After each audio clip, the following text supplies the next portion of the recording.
Bonjour and welcome to the first ever video of Seam Allowance.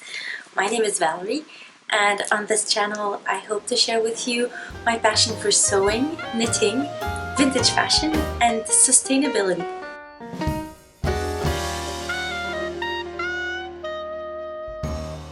I've been wanting to start a YouTube channel for quite a while now, but it's a little bit scary, so I didn't really dare jumping in. But now with being at home, being stuck at home for what, 8 weeks now, I really need a creative outlet, and also I've been watching so many videos about amazing women, seamstresses all around the world, and I really wanted to be part of this community in some way and contribute in my own way to the sewing YouTube world. So I thought in this video I will tell you a little bit about me and also what I hope to do with the channel and why YouTube, why sewing. So as a child, my mom would sew quite a bit. She would make clothes for herself and for me and for my dolls, and she would make all of my Halloween costumes. And I remember about once a year we would go to a big fabric store in a huge old barn a couple towns away from where we lived, and I could spend hours there. I was so fascinated by the big counter with all of the catalogs of patterns, and I could just sit there and flip through the pages for hours, and I never got tired of it. It was so much fun. And also I have the memory of my mom cutting fabric on the dining room table, and just the sound of it just makes me happy. The memory of that sound just makes me happy. And so when I was maybe a teenager-ish, I decided that I wanted to try sewing a little bit, but I've always been a perfectionist, but I'll get back to that later. But that meant that if I wasn't good at something, like on the first try, I would often give up. So of course I tried that. My seams weren't straight. I wasn't perfect, so I stopped pretty quickly.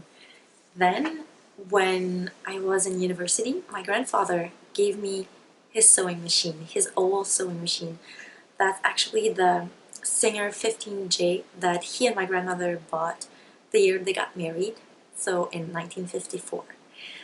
So I brought that back with me and started dabbling into sewing again. At first I had some help from my mom, of course, but then I tried doing some things by myself, but not necessarily with a great success. Also at that time I learned how to knit, and that stuck up with me way more than the sewing at that time. It was more portable, and I don't know, I was feeling like I could see my progress a bit better. Fast forward to about 3 years ago, I decided that since I had always loved vintage fashion, I should as well start dressing like that. I always dreamt I could do that, but never felt confident enough. But I decided that was the time. So buying true vintage was hard and also expensive, and the clothes are delicate, and reproduction brands, they're quite expensive too. So I decided that why not try and sew it myself, so I could have the clothes that I always liked and be real proud of them. That same year, which was a big year of change for me, I also got interested in the zero waste movement. So I started reading about it and really decided that that's where I wanted to go to with my life. I'd always been very, very eco-conscious, and so that was definitely the next step in my life. So reduce my waste and my impact on the planet. So I really needed to find a way to make sewing and zero waste agree. So what I did is that I started shopping in thrift stores, and one day I was there and I saw a beautiful bedsheet that could very well be turned into a dress. So I bought it I bought it, and at that time I was also starting to watch YouTube videos, and I came across two that really inspired me. One was by Angela Clayton, and she was making a 50s inspired blue polka dot dress, which was beautiful, and she, of course, she self-drafted the pattern.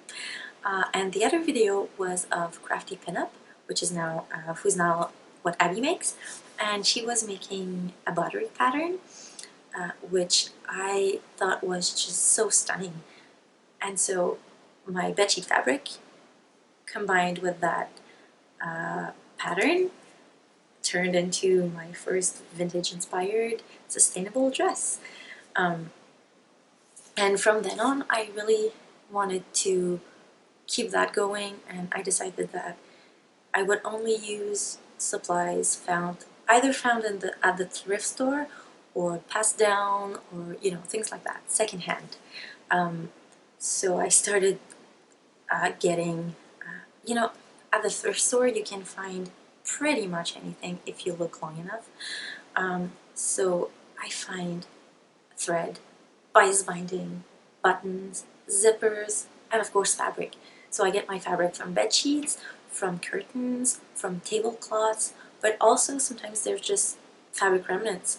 So I get all my fabric there.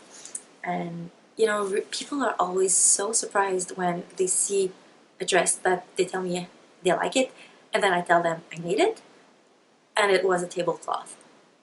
It's always really cool, and it's a way for me to talk about sustainability in a way that's not like bushy or anything. So that's another thing I like about my sewing.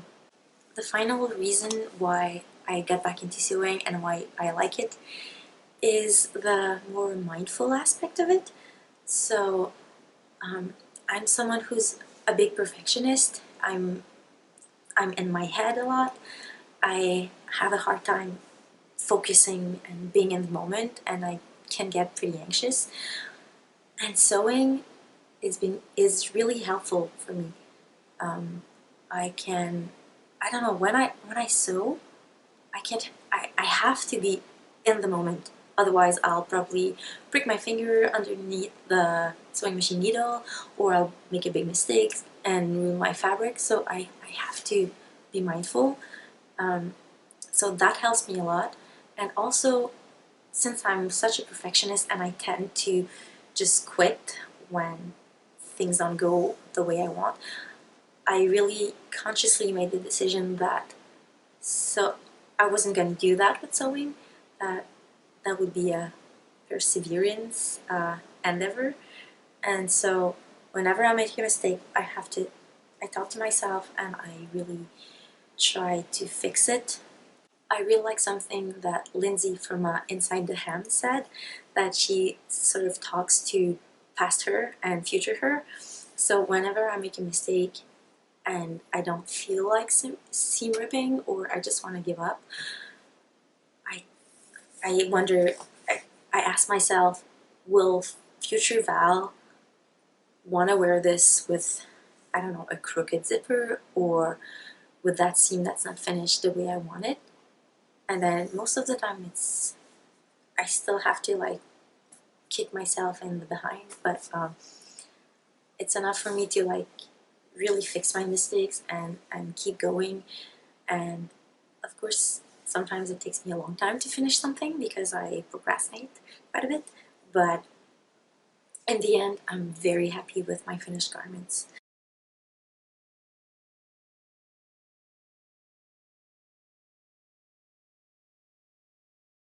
Also, because of the sustainability aspect of it, I try to practice slow sewing, so not to rush into projects.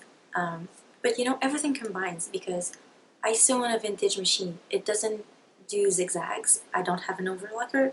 My vintage Singer is the only machine I have. So with only straight stitches, I have to be very creative with my seam finishes. So that takes time. French seams or binding all the seams, it takes time. But I don't know, it makes me feel better about my garments. It makes me feel like I'm doing like quality work, And also it's probably more sustainable because I don't just make it enough things, don't necessarily wear them. And so yeah, that's one other thing I like. I'm pushing myself to be more creative with that, and that's really cool. It gives me more pride in what I have, and that helps with confidence. Like when you're wearing something you made, you know you made it well, you know you took time to do it, you wear it with more pride, and it shows in the other aspects of your life. And also, sewing is helping me with body image because, as a lot of YouTubers and sewists have said, uh, it's hard sometimes comparing yourself with the standards that society gives you. Um, Somehow you're always going to feel like some part of you is wrong. You could be the most beautiful, thin, whatever, perfect person. You're always going to feel something is wrong when you try to fit into garments rather than fit garments to you. And that's also very empowering. So, yeah, that's pretty much uh, the mindfulness aspect of my sewing. So, in future videos, I hope to talk about some tips regarding sustainability and sewing with a machine that's not like the latest on the market, and also share some pattern reviews and my makes, and yeah, whatever weird and new and fun ideas I have. So I really hope you enjoyed this first video. If you did, please consider hitting the thumbs up or even subscribe down below. I hope to see you in the next video very soon, and in the meantime, stay safe, keep sewing!